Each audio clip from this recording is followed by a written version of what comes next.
Now Yeah. it's fine? Yeah, it's perfect now. We can start, ma'am. Fine, fine. Okay. Oh, this is down. Yeah, differently applied. So I start with my presentation of touching lives while touching the moon. So it's just a thought about what Indian satellites or satellites around the globe do for us.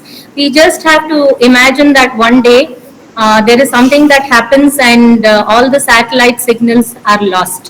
Okay, we this is a hypothetical case. It may not happen at all, but in case it happens, what happens to our lives? So we assume that this has happened in the night. We get up in the morning, and the first thing all of us do is just to take our phone and then see what's the status, WhatsApp or Twitter or Insta or whatever the social media networks that we are very active on. So you find that nothing of it works. Okay, so you then get up and you are actually very frustrated. You go down and you see maybe your grandparents or your parents, they are trying to put on the TV and the TV does not, I mean, there's no signal in the TV, you don't get any programs. And then you decide, okay, now we'll order for some food.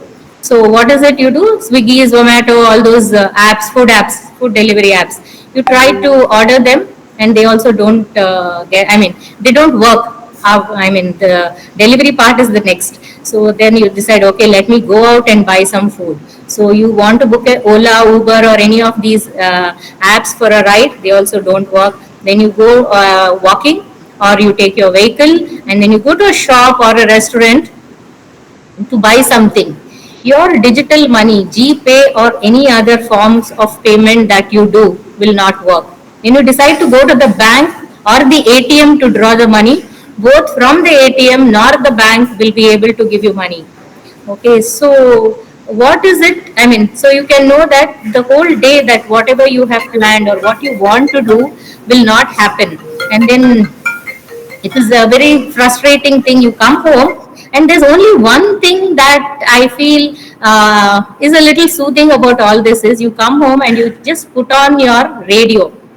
Okay, so radio, the local radio stations, they don't depend on satellites. So you can hear the radio stations, and there are some things what we call as the amateur radio, and then the wireless communication that the police, the firemen, and the walkie-talkies. Only these things will work, but they are nothing to do with our day-to-day lives because that is their profession and they do that. So what you feel is your day starts with satellites entering your life and your day also ends with that. So we see that none of these systems that we are very much dependent on today in our lives will work. So this is what we mean by touching lives. There are so many other things. This is for the common man that we are talking about. Okay, so you and we cannot imagine how our day will be without any satellites. That is why we say this word as touching our lives. Now we come back to the origin of from where it all started. So Arthur C. Clarke was a science fiction writer, and he once wrote that is in 1945, saying that with just 3 satellites kept in a certain orbit, which we call as the geostationary orbit or the geosynchronous orbit, just 3 satellites are enough to cover the whole globe. With that concept, the Soviet, that time it was called as the Soviet Union, they proposed a plan to make an artificial satellite. So in 1957, I think this is a general knowledge question all students will answer. Which was the first satellite? It's Sputnik. Okay, so the Sputnik was launched, and then comes that the Sputnik was launched in a low Earth orbit, and it was a very small satellite. And later in 1963, we had the first communication satellite launched by NASA. So this is a brief history of satellites around the world. So in this presentation, you can see it's Sputnik, country is USSR, and then mission, the why was this satellite launched? It was for studying the atmosphere. Okay, and who is the first man in space? I don't think there's any, this everyone knows, it's Yuri Gagarin. And the first man to land on the moon, also people know, it's Neil Armstrong. And then when now we come to the Indian satellite program, we call Dr. Vikram Sarabhai as our the father of the Indian space program. And in those days, I think this is what his quote was. There are a lot of people who question the relevance of space activities in a developing nation, because when we started in 1963, India was still a developing nation.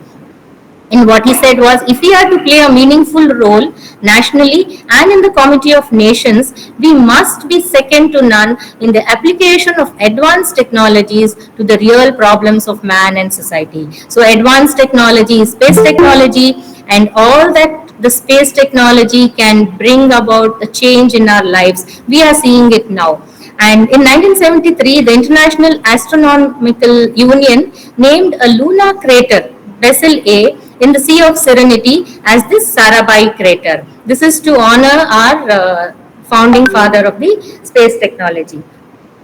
So the initial days of space research, this is what we see. 1962, the INCOSPAR was formed, and 1963 we had the first sounding rocket, and 1968 the INCOSPAR changed to ISRO, and 72 we had the Departments of Space, and in 73 we had a first rocket, SLV. So 1973 is just a few, maybe about 2 decades from our developing, means we've been into developing a lot of things, and 73 is a very early stage for us to develop our rocket, and 1975 was the first satellite Aryabhatta that we launched. Okay, now coming to the applications, I just gave you a glimpse of that. So when we have communication satellites, we have telecommunications, that is we can speak to anybody across the globe. Tele-education, I think everybody knows, you can have a class in some place, like today you can conduct a class here, and you can on social media network or in YouTube or in so many other ways, you can teach everybody else across the globe. Then telemedicine is in the same way, a very remote place in India or in some place where there is no medical, there may be a facility but there is no doctor's advice. So the doctor can be sitting in some other place and can advise how to go about the procedures or what to do with the patients. And DTH and broadcasting, all of us are very familiar with, and the broadband internet that we have, and the digital news gathering systems is also what we have. That is, suppose there's some war going on, the Ukraine war or any other thing, you can sit in your home and you can watch whatever is there, the cricket match or a lot of real-time things that are happening across the globe.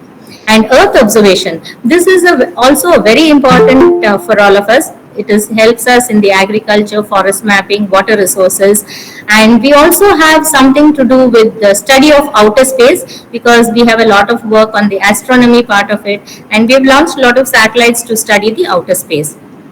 And in terms of navigation, we have done some navigation satellites also to help us in our aviation, marine, and the transportation. So these are some of the pictures that give us just a glimpse of what is happening, like the train ticket reservations. This is the photo of the earlier CET counseling, now through the BSAT networks. Nowadays people do it at their home online.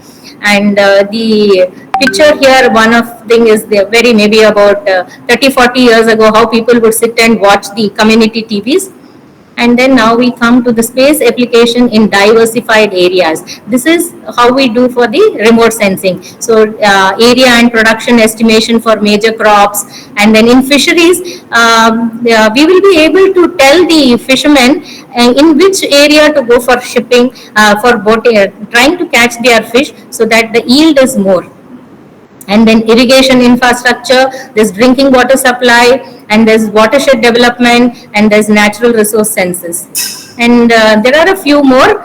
This is about forestry. You can plan how to conserve, what are the conservation measures, and the snow and glaciers. How much of glaciers have declined over the years, and the urban information system. Like for urban planning, in case you want to build a bridge or you want to build a national highway connecting two places, which is the easiest way to do it?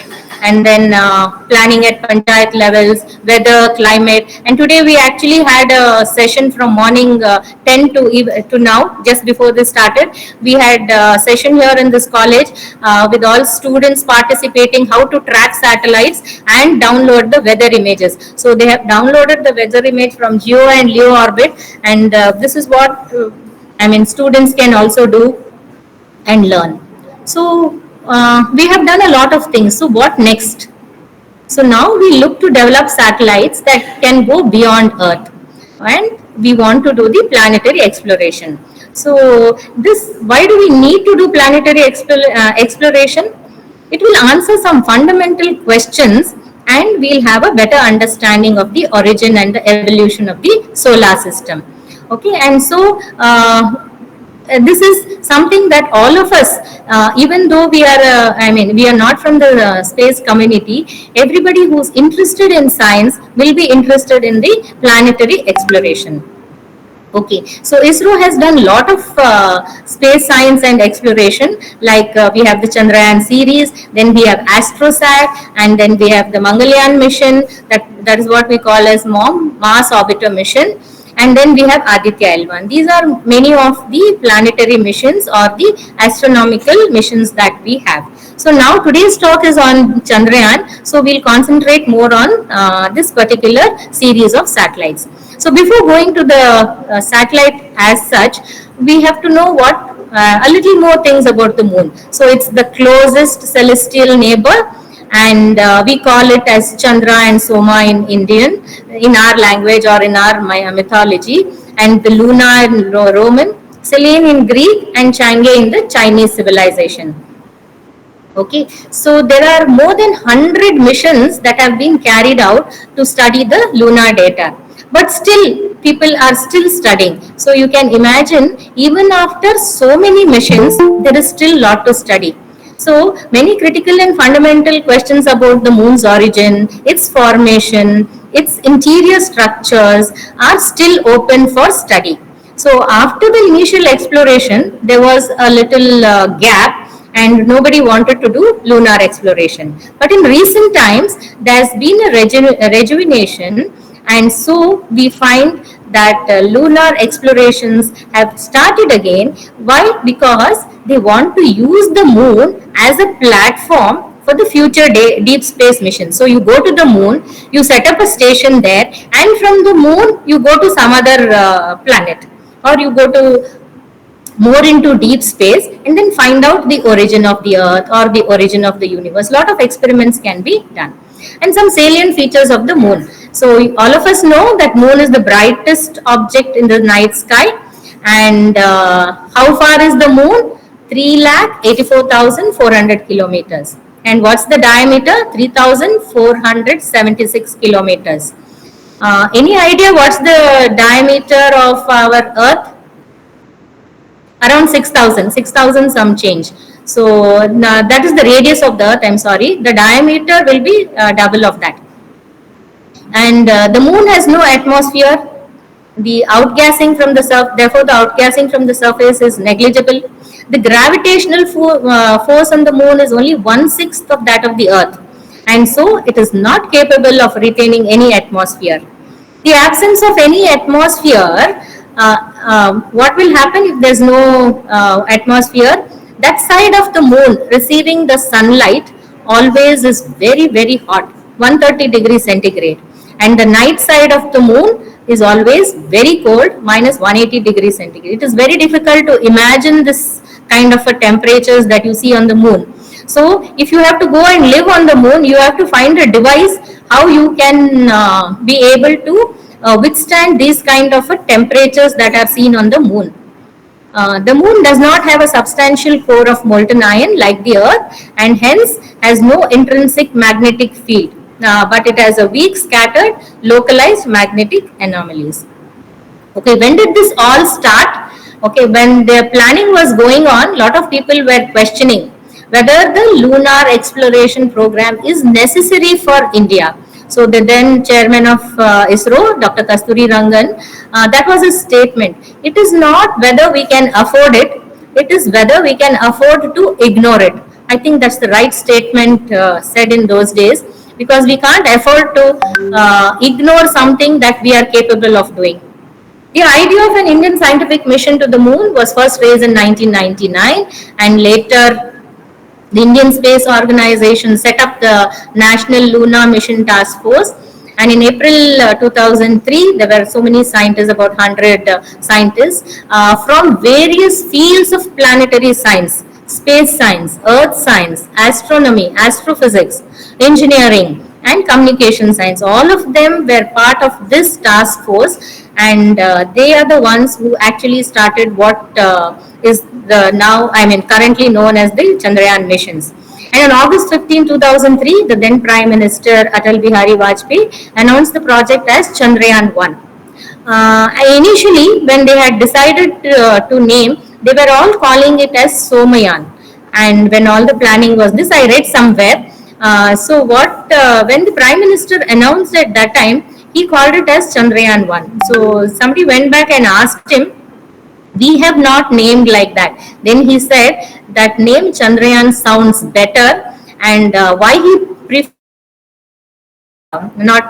he named it as 1 is, he said, you're not going to stop at this mission series. So this will be your first mission, and that's why it is Chandrayaan 1. Very nicely explained.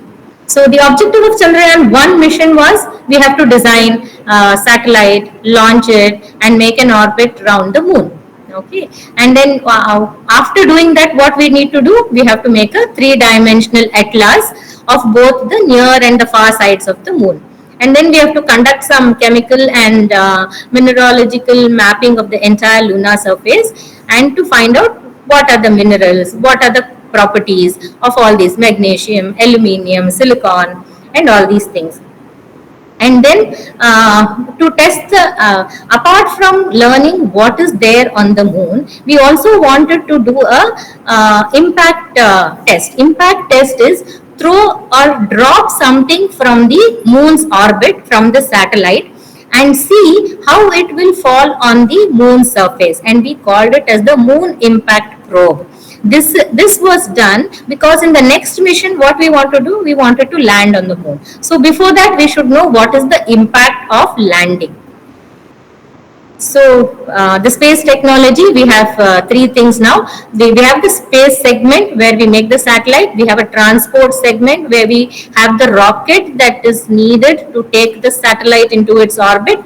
And then we have a ground segment, because the ground segment is needed to speak to the satellite. Once you launch the satellite, you should know what is happening to the satellite, no? And who will speak to the satellite? It's like me talking to you and all of you are listening. So the same way, the satellite in turn speaks to the ground station, and the ground station in turn listens to it and also gives back commands and whatever is needed. So that is why a ground station is very important. So this is a little about the spacecraft. The mass of the spacecraft was about 1380 kgs at launch.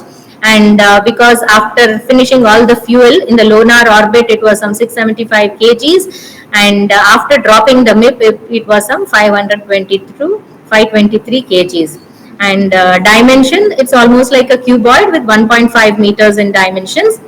And for the communications, we had the S-band for the TTC, that is the telemetry tracking and command. And for the data transmitter, we were in the X-band. And from where does the power come for the satellites? It is from the solar, that is from the sun. The solar array will generate the power, and about we had a solar panel, a very big solar panel, and about 750 watts of peak power was generated. But during eclipse and other things, when the sun is not visible, then what we need to store that energy in a battery. So we have a 36 ampere hour lithium ion battery for use during eclipse. And then we have a propulsion module there inside. We use a bipropellant integrated propulsion system, because to reach the lunar orbit, it will need lot of fuel. Okay, so, and the power plant it consists of a 440 Newton engine and 822 Newton thrusters. And now we come to the ground station.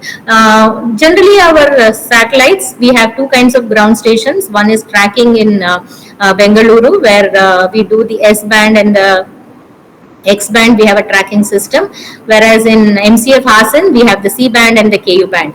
And for low Earth orbit and for planetary missions, the ISTRAC ground station is used. But we have been using it only for low Earth orbiting satellites. And maximum it can go up to 1 lakh kilometers. If there is a satellite within a range of 1 lakh kilometers, we can still track it using the existing system. So what we needed to do, we had to build up a new deep space, the Indian Deep Space Network, consisting of an 18-meter and a 32-meter antennae, and that is established by ISRO Bengaluru only.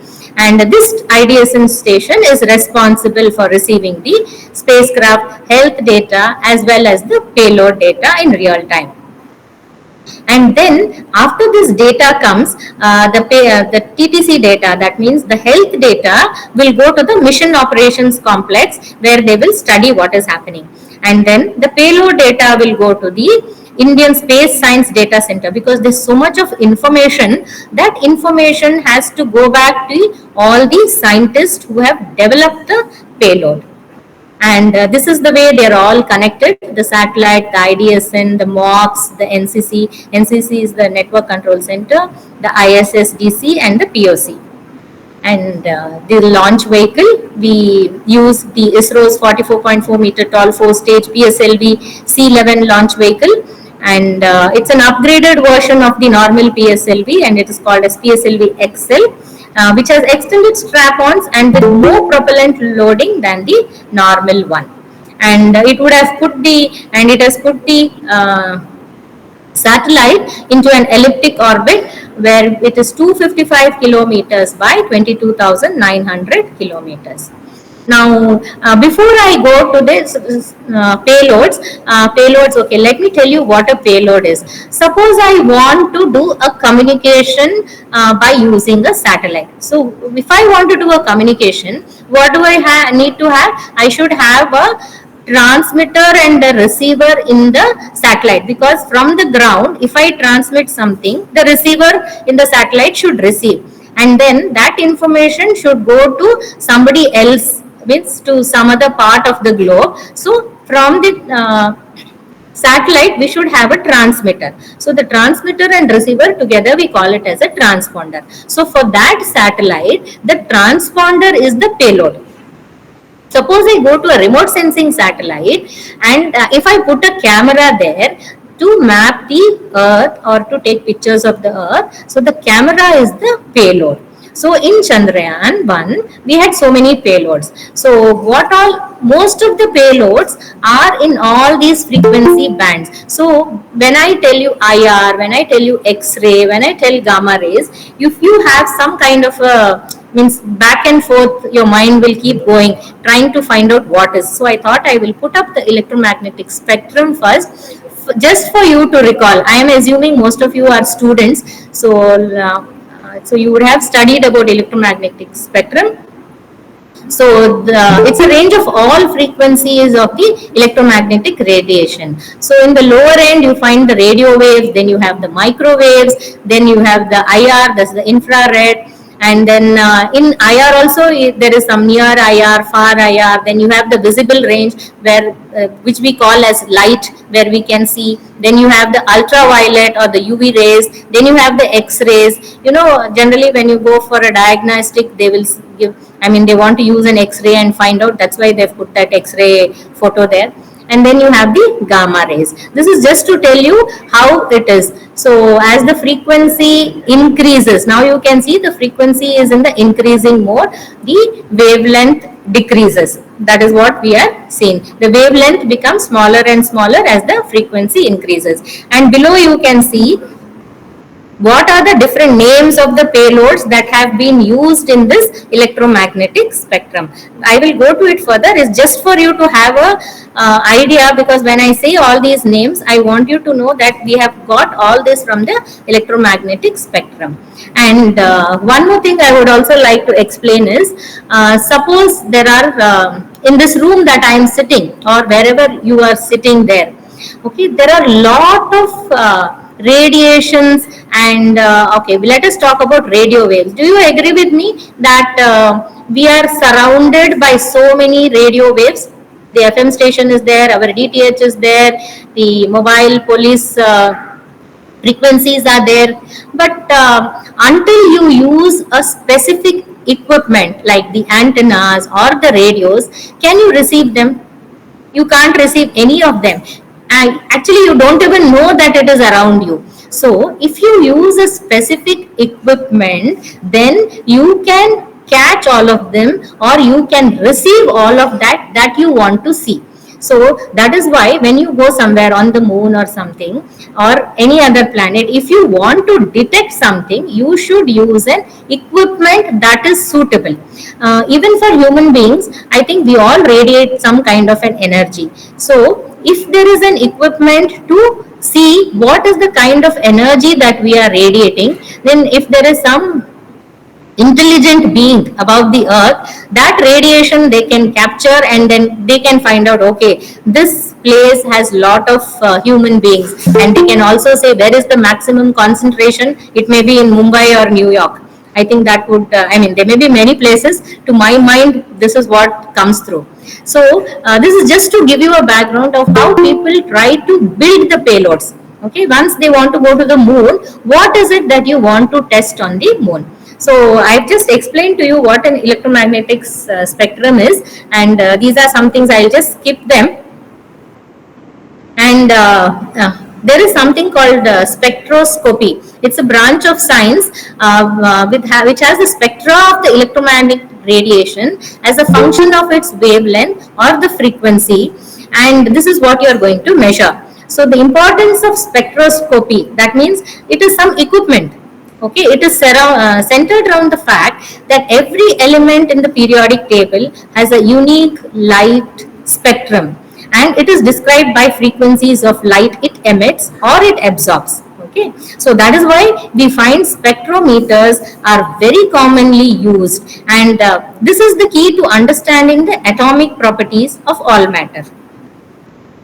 Okay, so now we come to the payloads. I gave you this much of introduction before the payload is because I wanted you to understand, because when we just say payload, no, you think what is this name? So the payload, when somebody says a payload, you should understand what it is and why it is used. Okay, so in Chandrayaan 1, they said we have 90 kgs of mass that we can give it to the people who are going to make the payloads.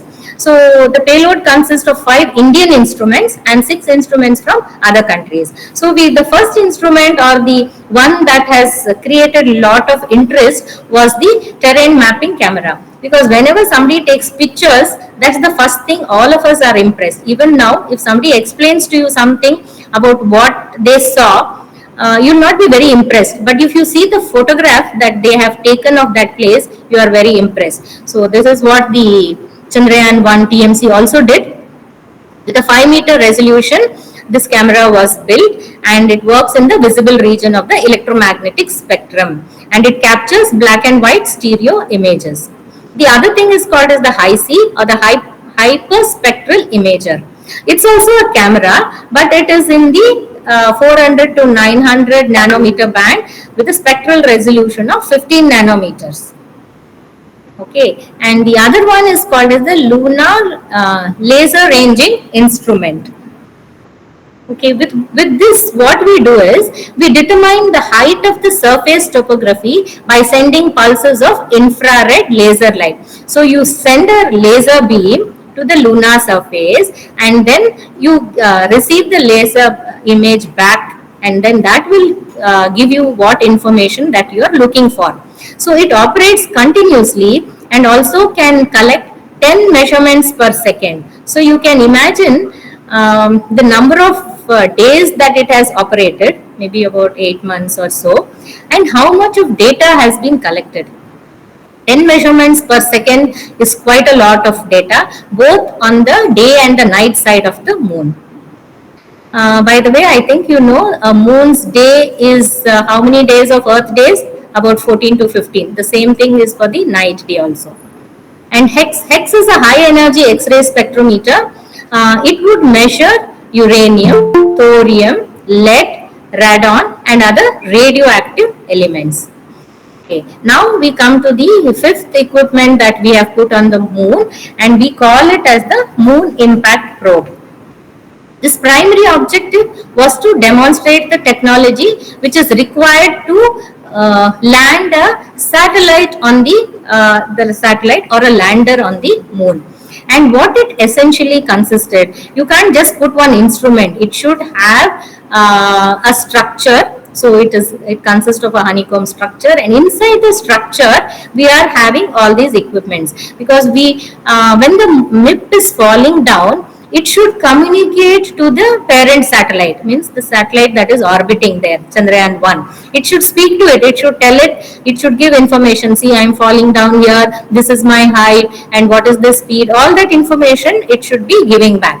And the three instruments that were on this MIP were what is known as the radar altimeter. What does an altimeter do?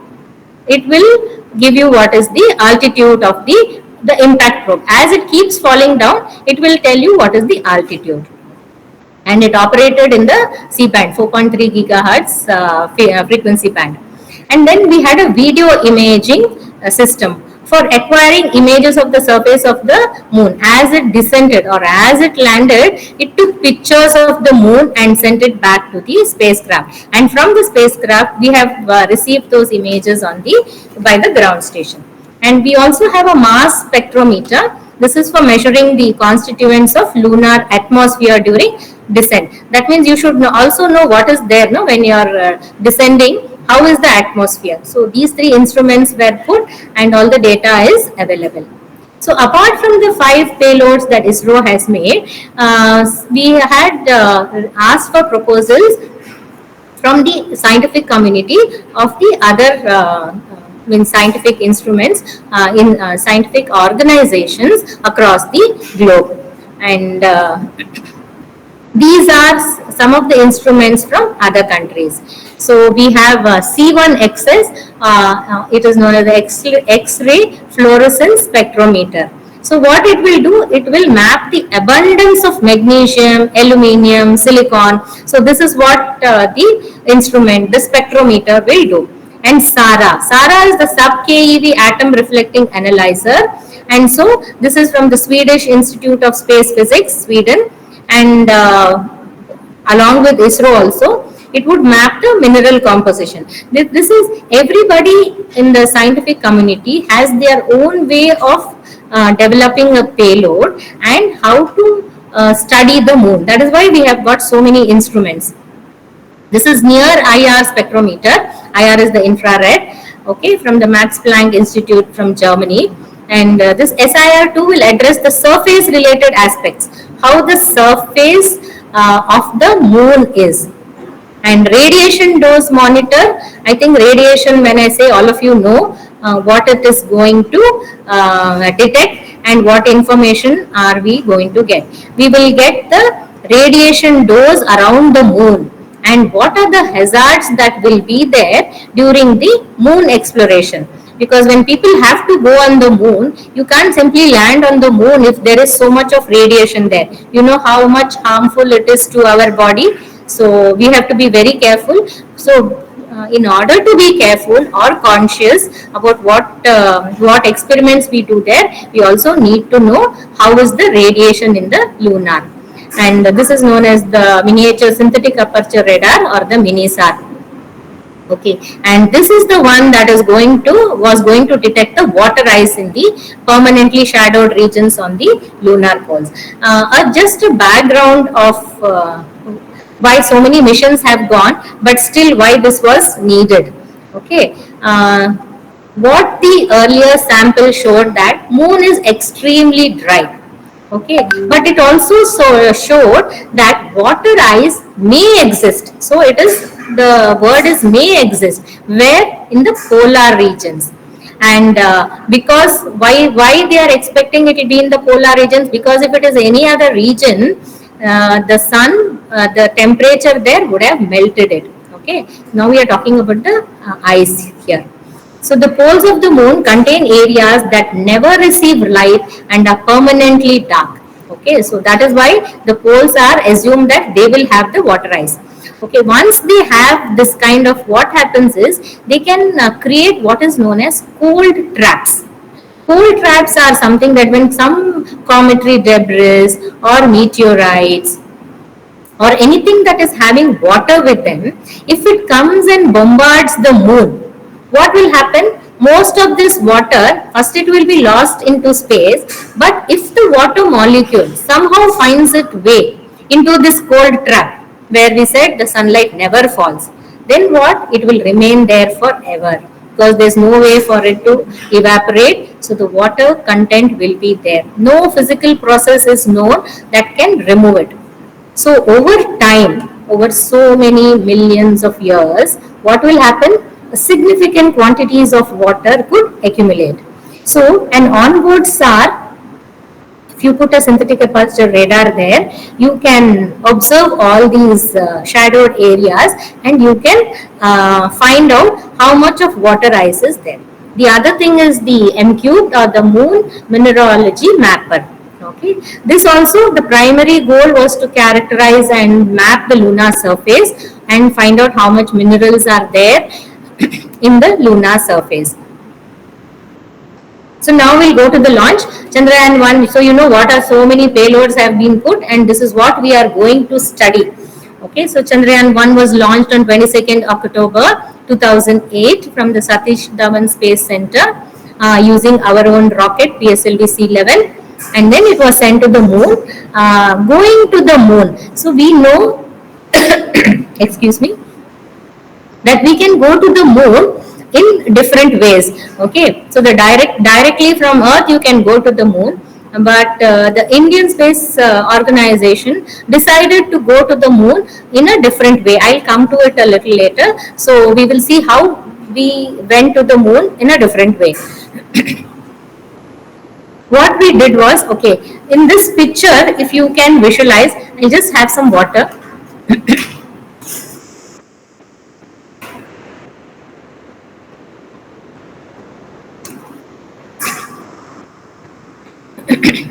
What you can see is we have the Earth here, and we have a rocket that you can see, and then we have here you can see about 5 orbits around the Earth. Okay, and then after that you have one more orbit that is going to the lunar, it goes to the lunar insertion orbit, and there again you have so many orbits, and then finally it comes very close to the moon and it starts orbiting the moon. So why we need to do this? Because with existing launch vehicles that we have, we can put it to a certain orbit, and after that we need to raise the orbit. So every time the orbit comes very close to the perigee, when you are seeing this elliptic orbit, the one that is very close to the Earth is known as the perigee point, and the further away it is known as the apogee point.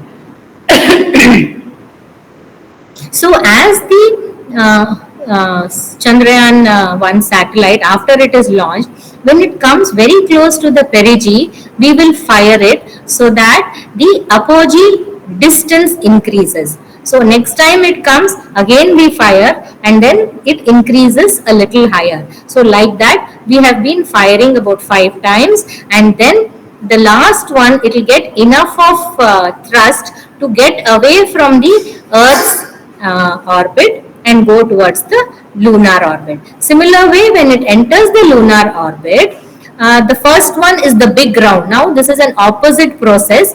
The first one is the last round, and then slowly the orbit is decreased, and finally we come to a 100-kilometer orbit.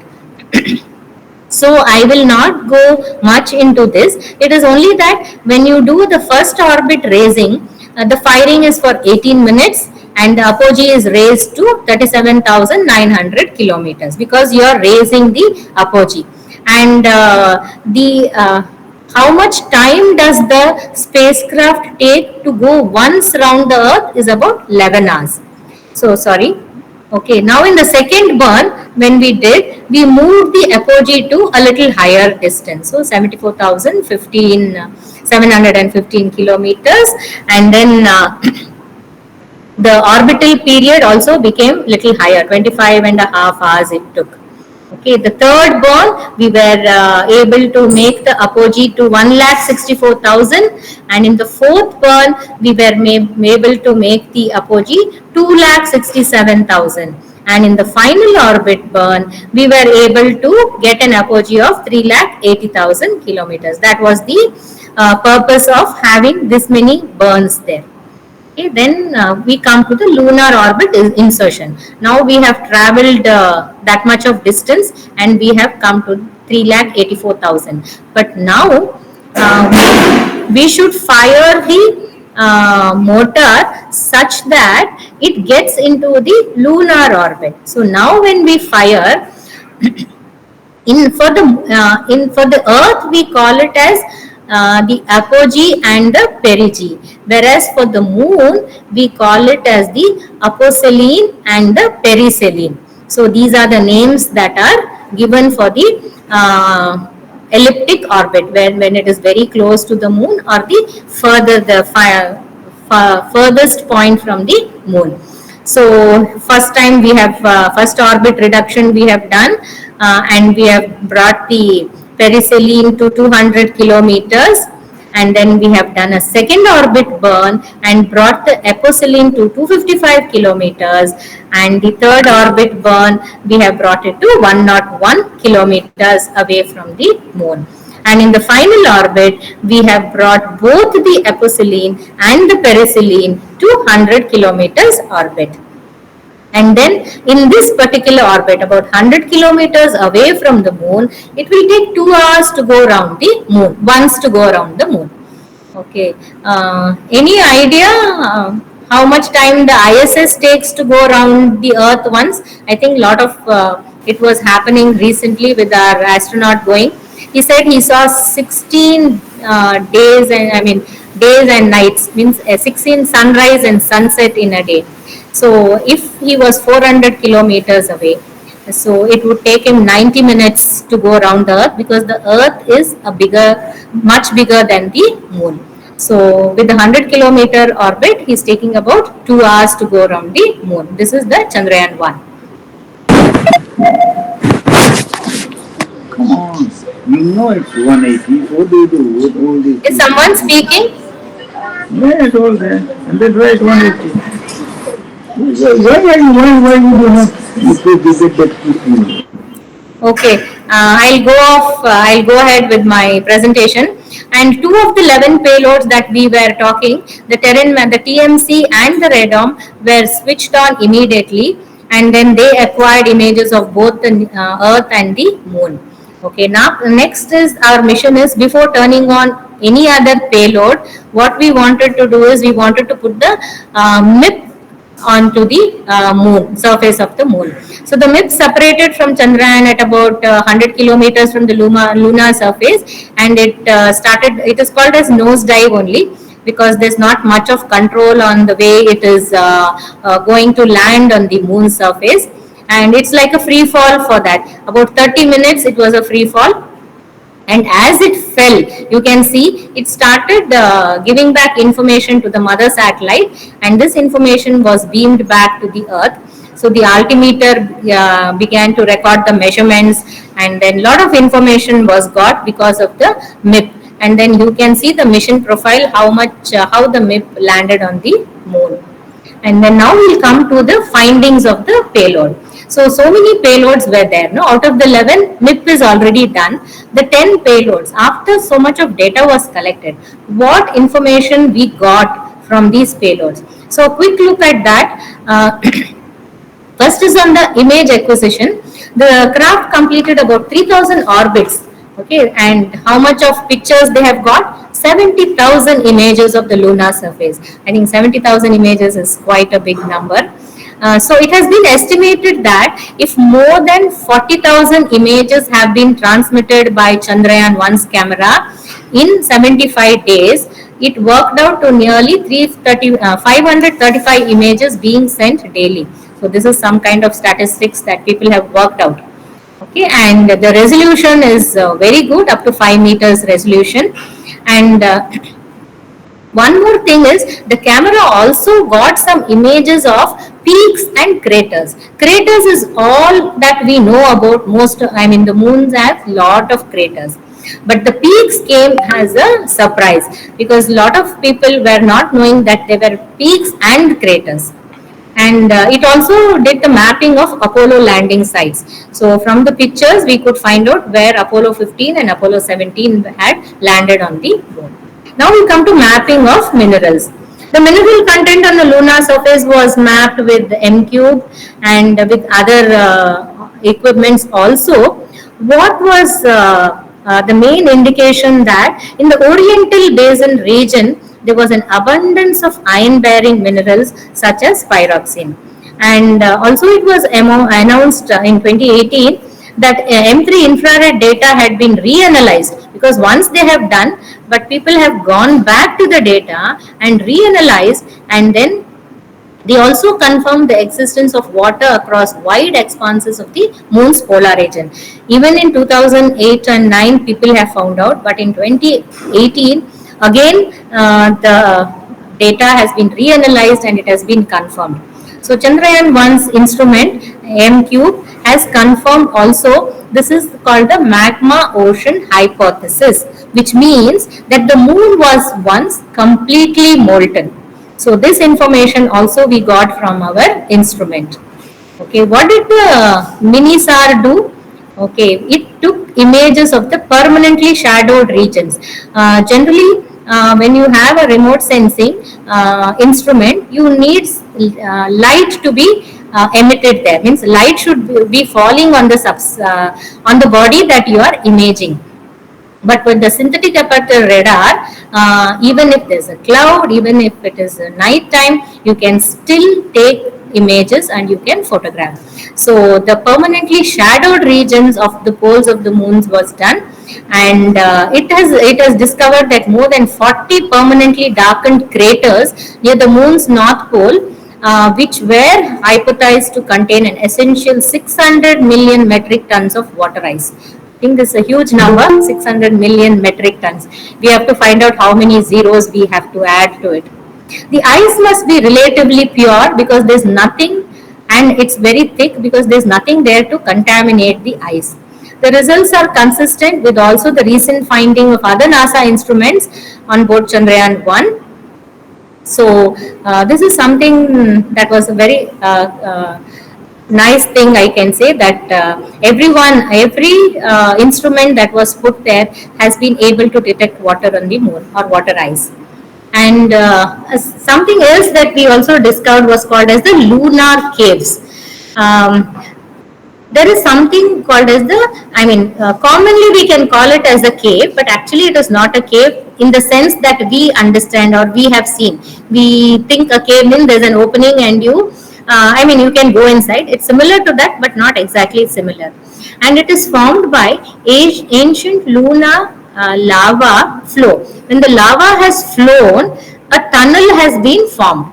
So there is a deep tunnel inside, and then you can go inside. That is what the scientists have told. Okay, and this is discovered near the lunar equator. It is an empty volcanic tube, and it measures about 2 kilometers in length and 360 meters in width. Okay, and people have suggested that this could be a potential site for human settlement on the moon. That means people, if they go to the moon, you can't settle on the surface of the moon. No? There's so much of radiation, it's so very hot, and a lot of problems are there. So you can go and rest, or you can settle in these lunar caves. And even the Japanese lunar orbiter Selene also recorded evidence for other caves on the moon. Okay, what is tectonism? I think it is something to do with the tectonic activity or the seismic activity or the earthquake. For Earth, we call it as earthquake. For the moon, it is known as the activity, tectonic activity on the lunar surface. So there will be faults, there will be fractures, and all these were discovered. Okay, and then we have the LLRI, and that also it covered both the lunar poles and other regions. The Hex energy X-ray spectrometer also did a lot of detection, and it has found out 24 weak solar flares, because solar flares will be there, whether they are weak, whether they are strong, all that has been found out. And radiation dose monitor also worked till the end of the mission life, and we know how much of radiation is there on the moon's surface. And this is Chandra's altitudinal composition, or CHASE is commonly called. The mass spectrometer was one of the three scientific instruments on the MIP. During the descent, what it did was it detected the clear presence of molecules with atomic mass unit 18. I think all of you know, if a atom has an atomic mass unit of 80, it is water. So the ionized water molecules and their fragments were also discovered. So whatever goals were prepared for the orbiter to study the lunar topography, all that was done, and then it enabled the scientists to study a lot of interaction between the solar wind and a planetary body like the moon.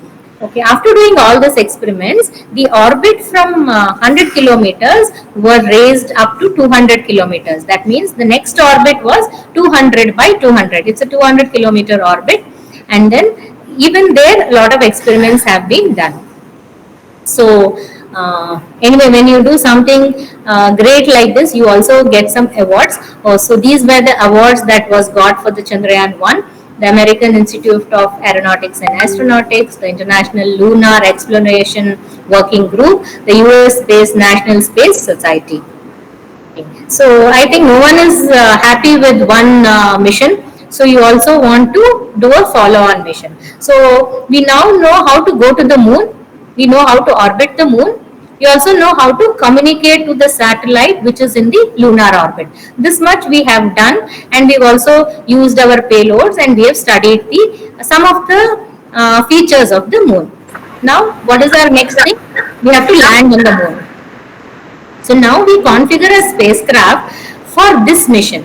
So if you want to land, you just can't put a satellite which is orbiting. So we should have an orbiter, we should have a lander, and after we land, what we will do? We need to have a rover that will come out of the lander and do some more experiments. So this is what we had planned to do in Chandrayaan 2. Okay, now Chandrayaan 2 is a very complicated mission with it's like 3 satellites there, and since I am from the communication systems group, I thought I'll just share a few details about this. See, if spacecraft has to be healthy and it should send data, it should be communicating to the ground station. So we know the orbiter communicated to the deep space network. Okay, now the lander also should communicate, because once the orbiter and lander are separated, then the lander also should speak. No, it should find out how far, what data it is having, how is the health parameters. So you need to have a communication systems in the lander also. Now, suppose the lander falls inside the crater, or it lands in a crater, then it will lose its connectivity with the Earth station because it is inside the crater. Then what it should do? It should send data to the orbiter. So you need a system there so that it will communicate to the orbiter, and in turn the orbiter will communicate to the deep space network. Okay. And there's one more thing, the rover. And the rover definitely cannot communicate with the ground station, because if you want to communicate with the ground station, you need very high power transmitters and very sensitive receivers. Means the mass of that communication system will become very big, and rover is a very small, with some 27 kgs. You can't afford to put so much of weight in that or so much of mass in that. So what we did was, we just put an communication equipment in the rover to communicate only to the lander. So now the lander has to command the rover, and the rover has to do all its activity, and in turn it should send its data to the lander, and in turn the lander will send it to the ground station. So these are the kind of complications for a small system where we call it as a communication. This way the satellite has so many subsystems, and so many people who have worked on each subsystem. I think if we have to explain each subsystem, even one full day is not enough. So I will be not covering any of those here. So it's a very highly complicated, complex mission, and a lot of new technologies were there. And now the weight of Chandrayaan 2 has gone up, 3,850 kgs in total. The orbiter alone is 2,379 kgs, and then it carried 8 payloads. So these are some of the payloads. I just go through it because I think if I explain each one of them, it will take more time, and actually we are running short of time also. So what we will do is, this is TMC, the same mapping, terrain mapping, better version of what was flown in Chandrayaan 1. And it also has what is known as soft X-ray spectrometer. Okay, so the spectrometer is going to measure the mineral content in the moon. And then the solar X-ray monitor, what it is going to do, it is going to observe the X-rays that are emitted by the sun, and its corona also, and then it will support the class equipment.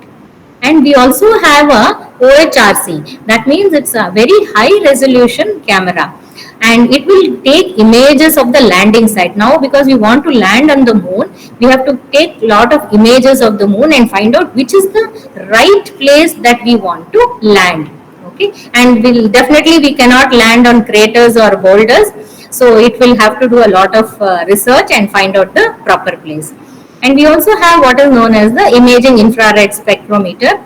Again, this is going to map the mineral and the mineral presence in the moon, and it will also measure the solar radiation reflected off the moon's surface. How much radiation is reflected, we'll come to know.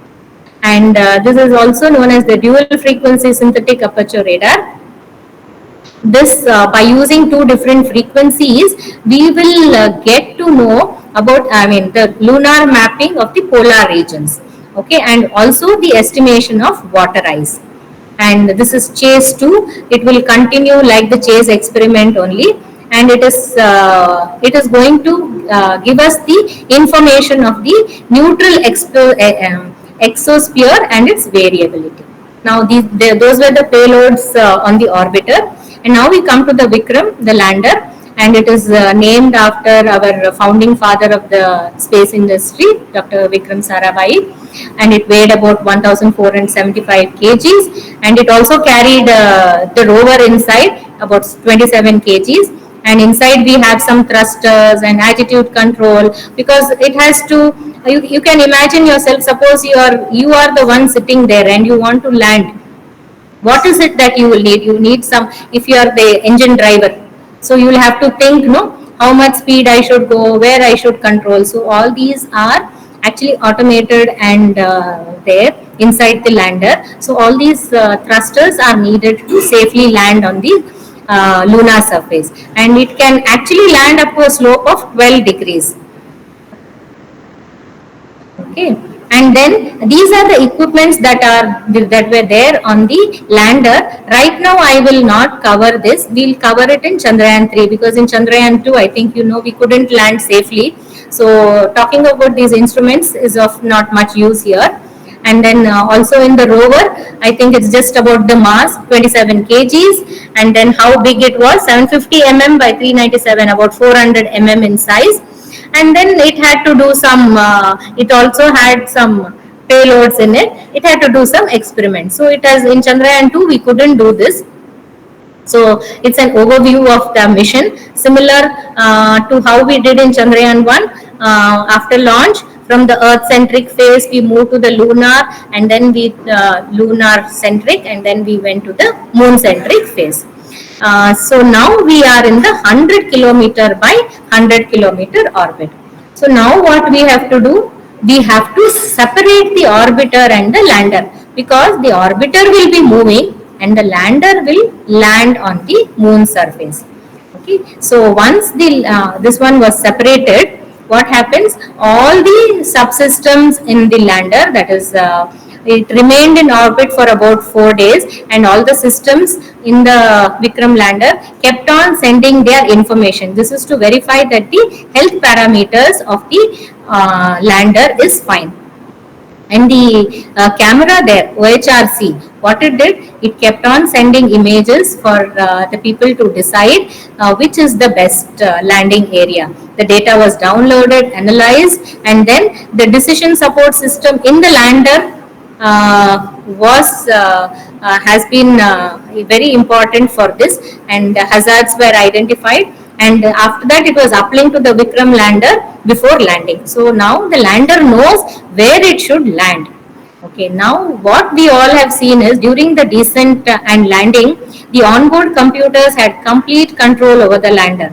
So the initial descent was according to however it was planned, and when it reached a distance of 2.1 kilometer in altitude, it began to deviate from what it was supposed to do, and at that time we lost contact with the mission control. So once you lose contact with the ground station, what will happen? You don't know what has happened to the satellite. That's why we always say the satellite should always be in contact with the ground station and keep sending its health parameters, so we know what is happening inside. So once you lose contact, you don't even know what has happened to the lander, but it is assumed that it has crash landed. It has not soft landed. So analysis was done, and it is found that the main engines had higher thrust. Okay, instead of having the normal thrust, it has the higher thrust, and in turn it led to lot of errors. And because of that, the onboard computer, which had a limit on the maximum rate, and it could not change the attitude. This was the major reason, and the coarse throttling of the main engine and the error in computing. These are some of the other things that were found, and also it was planned that it will be landing in a 500 by 500 meter. That's a very small site where the lander can land. So these were the reasons that were attributed to the failure. Okay. Now this is just to see why is it so difficult for braking on the moon, because you can't simply land. No, you have to slowly move. It is coarse braking. Then it is the different kinds of braking systems have to be applied if you have to land on the moon. So what are the challenges? It has no atmosphere. So unlike on Earth, parachutes cannot be used on the moon because there is virtually no atmosphere to generate the drag. The spacecraft must rely entirely on the retro rockets for deceleration. And the uneven gravity. The moon has an uneven gravitational force, and due to the irregular distribution of this, the lumpy gravity can affect the spacecraft's trajectory. So if the gravity is not even, so that will also affect the spacecraft landing. And you also have craters and boulders. So the lunar surface is also having so much of ups and downs. It has dust, and especially in the South Pole where we have landed, in Chandrayaan 3 we could softly land. The lander must be able to scan the surface in real time to avoid the hazards.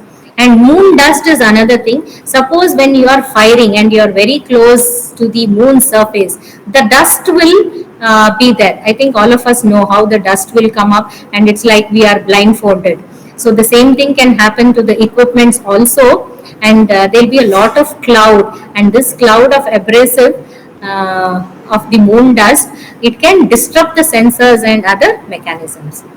So coming to Chandrayaan 2, the orbiter was placed in the intended orbit. We couldn't land safely, but ISRO has brought out a book.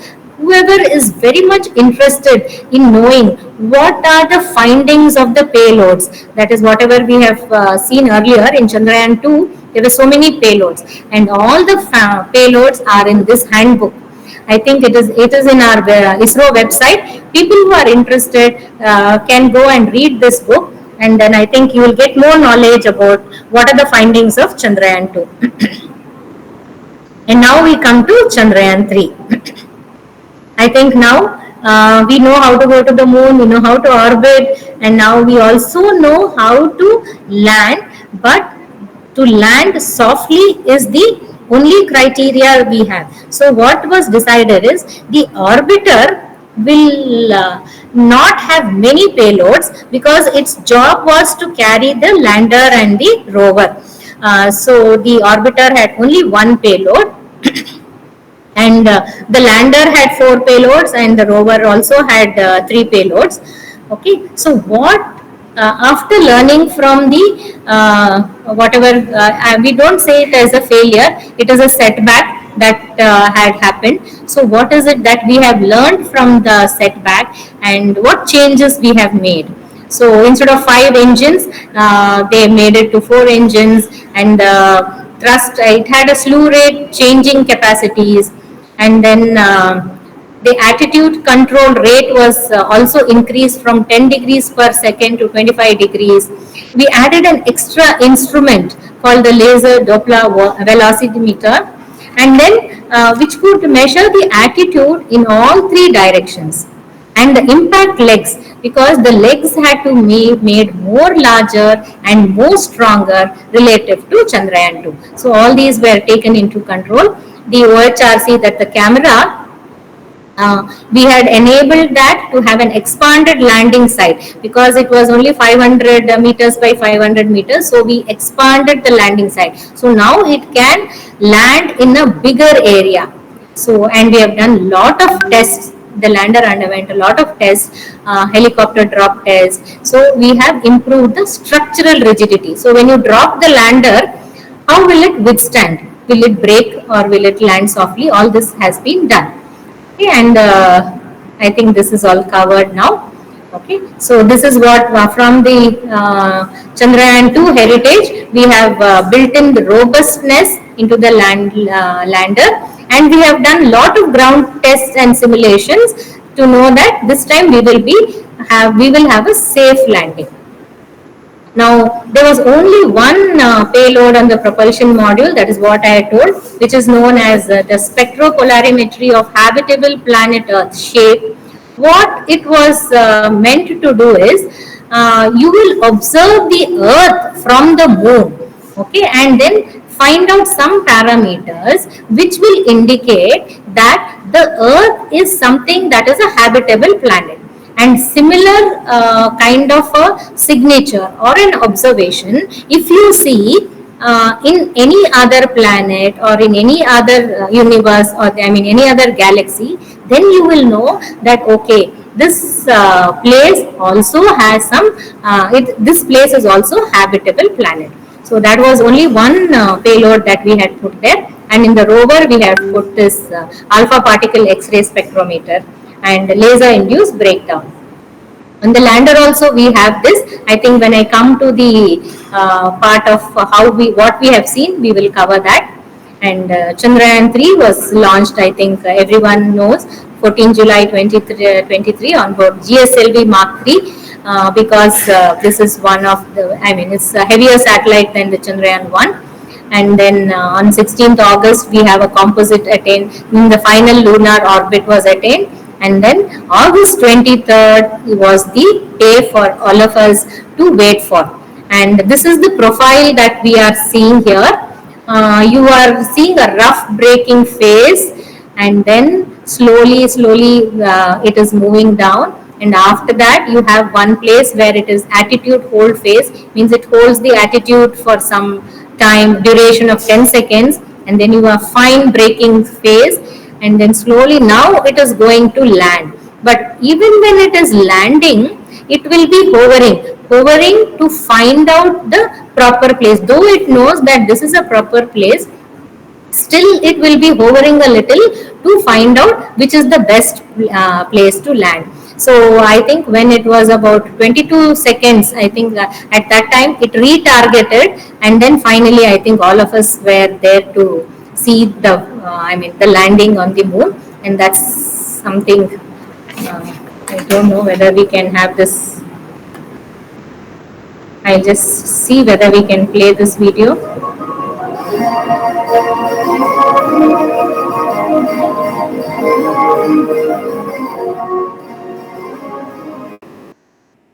The Chandrayaan 3 spacecraft consists of a propulsion module and a lander module, with rover accommodated inside the lander.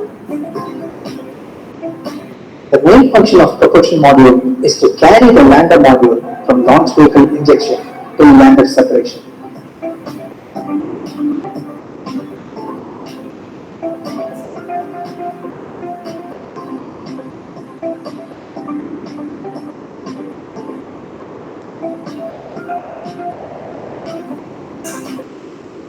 A 6-wheeled rover is accommodated inside the lander, which will be deployed onto the lunar surface post-landing.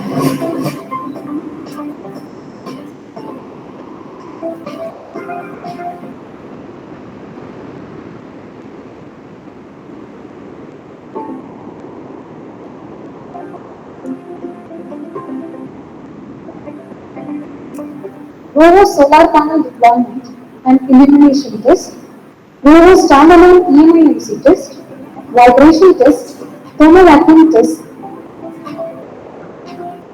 and mass property measurements were carried out.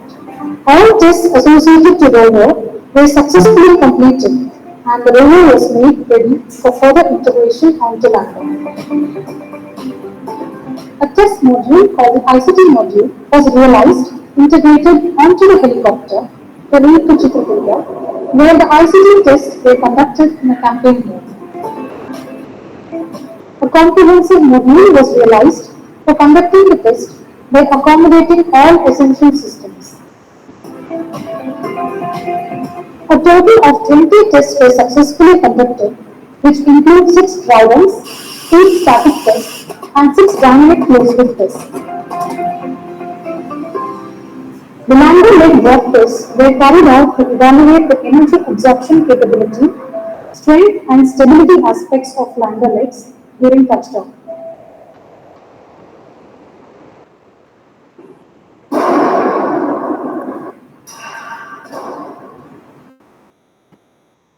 A total of 15 drop tests at simulator level and 2 drop tests at QM structure level were conducted successfully. The objective of lander is to demonstrate safe and soft landing on lunar surface.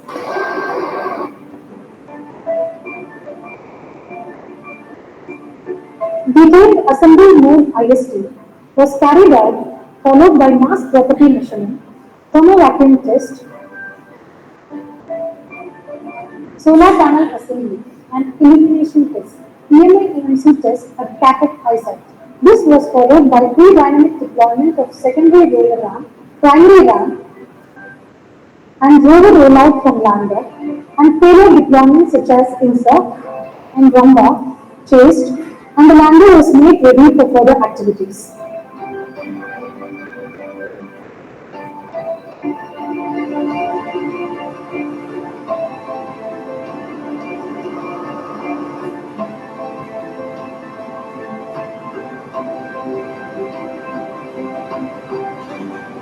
The recommendation of national level experts and untiring effort put by the entire team ISRO has made us confident in successfully flying Indian flag on the moon in Chandrayaan-3.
Okay, I think you have seen that.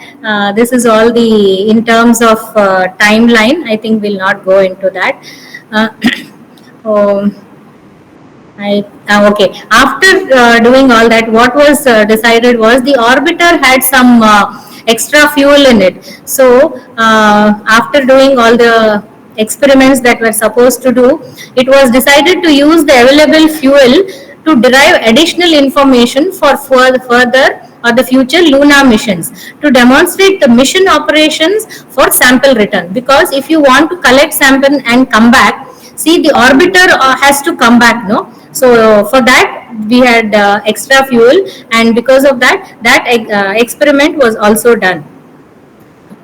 And this is known as the Hop experiment. Hop experiment is the lander has landed on the moon surface. It will collect the sample that is in the next mission, and then it should move from the moon's surface to the moon's orbit and then come back to the earth. So before that, it needs to hop, means it before it starts its engine. So a brief hop test was also done, and then it had gone off about 40 centimeters off the lunar surface, and then also it has come back, and the test demonstrated capabilities to be used in the future sample return missions. Okay, and these are all some of the payload data that we have got. What is the main thing is, from the Ramba thing, we have found out that the system can detect minute return currents as low as picoamperes. So generally we know amperes, then we have milliamperes, then we have microamperes, then we have nano, then we have pico. So you can imagine how less that current value is. So the system would be able to even detect that much of low current, and then it has been giving us a lot of information on this. So what information we have got is the ion and the electron densities that are there in the moon. Okay, what has the ILSA done? The ILSA has helped us to measure the ground vibrations generated by natural quakes, impacts, and the artificial whatever we have events that we do on the moon. The LRA, that was this is known as the retro reflector. It is just mounted on the lander, and then on the moon's orbit, if there is some kind of an equipment, it can look at the sensor, and then it can say, oh, this is the point where this Vikram lander is. It's just about 20 grams, a passive optical instrument, and for the first time on the lunar surface, from the NASA's Lunar Reconnaissance Orbiter, we could find out where the lander was, because it had some sensors on it, and this sensor can be detected by any orbiting satellite around the moon. And CHASTE also has given us a lot of information about the temperature on the surface of the moon. So inside the moon, means about a lot of maybe 5 meters into the moon, there were Apollo 15, Apollo 17, lot of missions have focused. But on the surface, this is the first time that we have done some experiments, and we have found out that there's a difference between, a lot of difference between the temperatures that have been measured. I think the number is around where the Shiva Shakti point, our landing site was there. It is around 355 Kelvin, and what was assumed was near the 330 Kelvin was earlier it was assumed to be. So it is a little more than what has been done.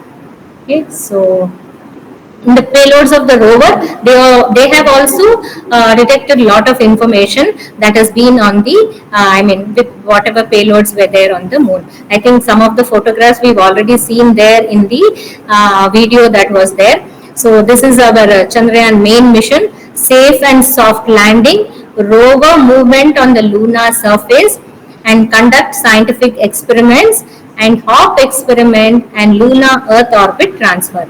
These were all that the first 3 was planned. The last one was decided after the completion of the mission. Okay, and definitely if we have done something like this, we always get some awards, and these were the awards that we have got. And the YouTube CEO also congratulated ISRO for getting more than 8 million concurrent viewers for Chandrayaan 3 landing. I think this is something that is incredible that has happened.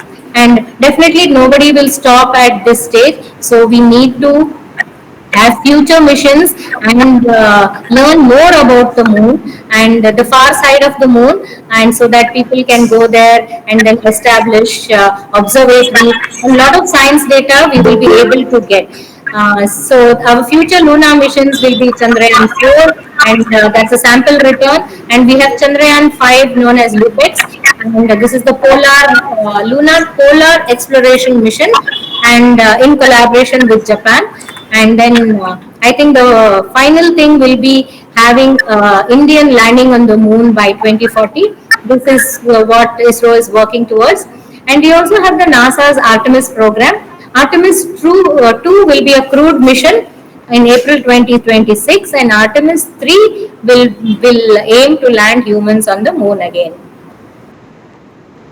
So these are the feathers in the cap of ISRO: independent nation to develop spacecraft and rockets, and then sixth nation to develop cryogenic technology, and the fifth nation to reach the moon, the fourth nation to reach Mars, the fourth nation to land on the moon, the first nation to land on the South Pole, and the only nation to reach Mars in its first attempt.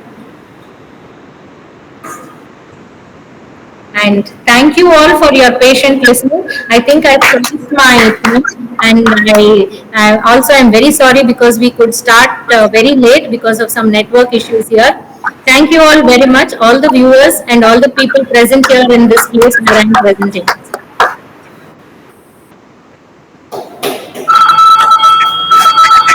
Thank you, ma'am. That was really a wonderful session. Excellent. Just open for question answers. Anybody has any questions? Yeah, Bharat sir, go ahead. Yeah, first and foremost, I must congratulate Madam for giving us such a wonderful talk on Chandrayaan 1, 2, and 3. And the presentation was excellent. Another thing which I would like to share with you, ma'am, is the most important part is, can we have the presentation of yours to the schools in Bombay? Oh, fine, sir. I will look into it. Fine, sir. I will look into this and I will get it to you. The second thing that I would like to tell you, a lot of school students have asked whether they can participate in the images that have been collected on different missions as an outreach Yes, sir. program by ISRO, where they can take the images and analyze for themselves to see what has been seen and what are the craters. This we have to contact. And the craters which have been not even recorded. So this is one question that. Okay. This can be done, sir. We have to And the write to most ISRO. important is the presentation, the last presentation that you gave about how the different instruments. Okay, okay. Thank you so much, madam, for your patience and your excellent presentation. Thank you very much, Thank sir. you very much. Thank you, sir. We have a question from a student in the classroom, Bharat sir. Yeah, go ahead, Rashmi.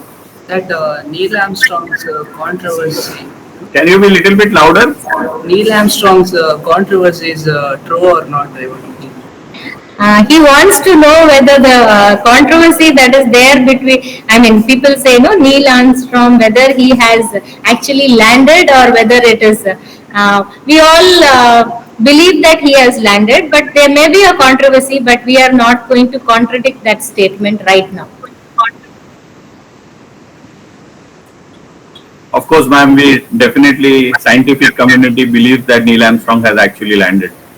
And that's why what has proceeded further for further missions by all other space-faring nations, right? That is true, sir. Correct. Any other question? Anybody has any question? Bharat sir, you have something to ask? Bharat sir? Anybody has any question?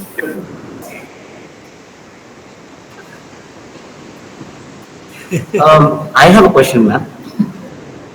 Okay, this hop experiment was 40 centimeters Up, up and hopping. 40 centimeters lateral, right? Yes, yes. How much could you learn from that? It is to know that how much, I mean, what is it that is needed to hop for 40 centimeters to hop? What is it that is needed? Then only you can hop 100 kilometers. So that was enough to. No, because that was at the fag end after doing everything, because the lander was, it had 4 equipments, 4 payloads. And all the 4 payloads, because people have worked enough to put in the payloads, and we had only 14 days because after that we have, when the night set in on the moon, so then we did not have actual time to do any more experiments. So we had to do everything within the given time. So the hop experiment was the last thing that was done. And we also did the rover ramp after it was first deployed, no? Then they moved it, means getting the ramp inside the lander and again bringing it out. So that was done to see that, okay, we can roll up the ramp and then we can again deploy it also. So this is not just one deployment, we can roll it up and deploy it. So these, and I think if we have to do many experiments, we needed a longer time. Maybe they would have planned after the 15 days of, if it had survived, we would have planned, I think. Because it did not survive after that, then we couldn't do it.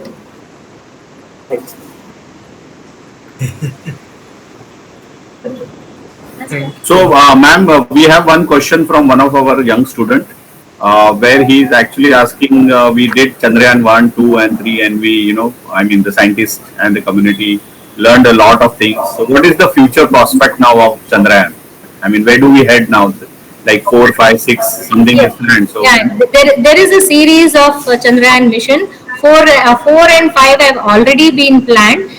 4 is a sample return, because before we send humans to the moon, the Indian to the moon, we need to know how to come back. So first we'll do a sample return. We will get some sample from the moon surface. And then we also have Chandrayaan 5, where in collaboration with Japan, we have from the pole region of the moon, we will get some, again it is to do with the sample return only. And after that we will continue. It is going to be a continuous program for ISRO. We are not going to stop with just 1 or 2. The last, I think what is planned is in 2040 we will have an Indian land on the moon. That is the plan right now. So probably these are all preparation for the Indian astronauts getting landing on the moon, right? Yes, sir. Yes, sir. That's the bigger goal what ISRO has set up for us. And probably the today people who are actually sitting and listening to you, probably they will be the participants of those kind of missions. That's what I would like to see forward. Yes. We have one more question, like as in your talks, you have already talked about South Pole. Why South Pole is so much, why not any other location, maybe at equator or maybe at the North Pole, or why only specific South Pole? There were many reasons. I think whatever I can think of is people have not landed on the South Pole. So you have to do definitely something which others have not done, and lot of there were a lot of missions and lot of data is available. So if you land in the South Pole, then only you will know what is it that you can expect to happen in the South Pole. And then our lander has done lot of experiments related to science only to find out what is there. And the poles are something that everyone feels that there's lot of resources available in this poles, and lot of water ice is there. So I think this is one of the major reasons that we have gone to the South Pole. Yeah. Anybody has any other question? Mageshwar, we have one more question from the classroom. Yeah, please go ahead. When the lander is landing on the moon, so how we can control the speed of it when it is landing? Okay, these are all inbuilt in the intelligence. What if you can call it AI now, but it is the intelligence that is built in the onboard computer of the lander, that for this distance it should go in this much speed, and after a certain distance, that is throttling. No, you when you ride a vehicle, you know how much speed you should give. You can go at high speed, then you come down in speed. All that intelligence is built in the lander so that it knows precisely how much speed it should go and at what distance. So from 100 kilometers, when it is not 100, I think from 30 we started, 100 to 30, and then this landing happened. So it will be able to control by itself and know how much the speed should be. So that is how it the intelligence is built into the lander.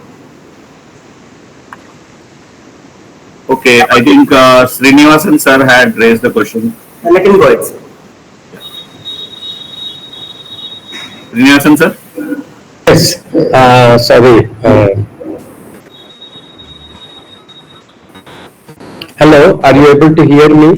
Yes, sir. Yes, sir, we can hear. Thank you very much for a very nice and excellent presentation. I enjoyed it very much. I learned a lot of new things. I have two simple questions. As the lander landed in the South Pole region, so how is it powered actually? Because there is no solar panel or anything like that, doesn't appear to be there on the surface.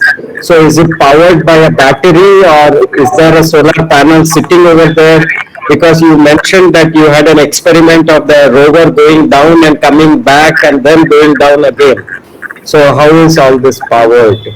Okay, there is a solar panel, and there's also a battery operated. So during the descent, I think it will make use of the battery power from the battery, and after that it will get the solar power will be generated, and then it will start working. It will not last for a long time because it needs the solar power to generate the power.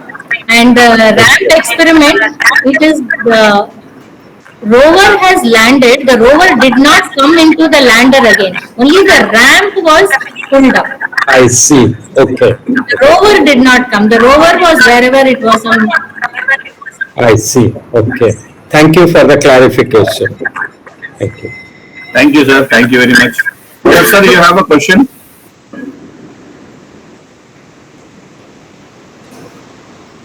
Bharat sir, you have any question? Anybody has any other question? Mangesh sir, we have one more question from the classroom. Yeah, please go ahead. What is that yellowish material which is used to wrap this lander? Okay, we call it as a thermal blanket because the temperatures either in space or on the moon, they are very much, the extreme temperatures are there. So all the systems, the electronic systems or anything that is inside the satellite should be protected. So that is the thermal covering that we call. It's a thermal sheet that is there.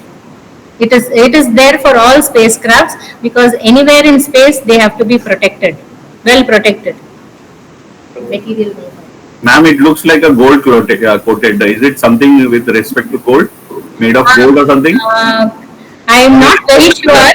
I am not very sure of the material, but our thermal systems group who have designed this, we just call it as a thermal protection material.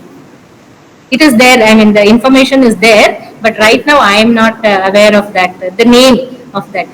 We also call it as the mylar sheet, I think. Let me check. I'll get back. Yeah. Anybody else there for a question? Or we are good to conclude because we are already 7 now, almost session is gone up to 2 hours long. If we don't have anybody else question, let me check the chat whether there is any question in the chat. Okay, I think none. We don't have any question as of now. So, thank you, ma'am. On behalf of everyone present, I extend my heartfelt gratitude to you for delivering such a wonderful and inspiring session on Chandrayaan, Indian Moon Mission. Your insight into the India's remarkable journey from Chandrayaan 1 to the historic success of Chandrayaan 3 has truly ignited our curiosity and deepened our appreciation for space science and technology. Your engaging talk not only shared the knowledge but also motivated us to dream big, explore the unknown, and value the dedication of ISRO and our scientists. Once again, thank you for sparking inspiration and leaving us with a sense of pride and wonder. With that, I would like to extend the thanks note behalf of Amateur Astronomer Association. Thank you very much, and we definitely would like to, as Bharat sir asked you to do, a lot of sessions for school, where a lot of school students would like to hear you multiple times about Chandrayaan 1, 2, 3, and future prospects of missions. Thank you once again, ma'am. Thank you very much, sir. Thank you, madam. Thank you. Thank you all. Thanks everyone for joining the session. We'll come back again. Thank you. Thank you. Thanks, Ashwin.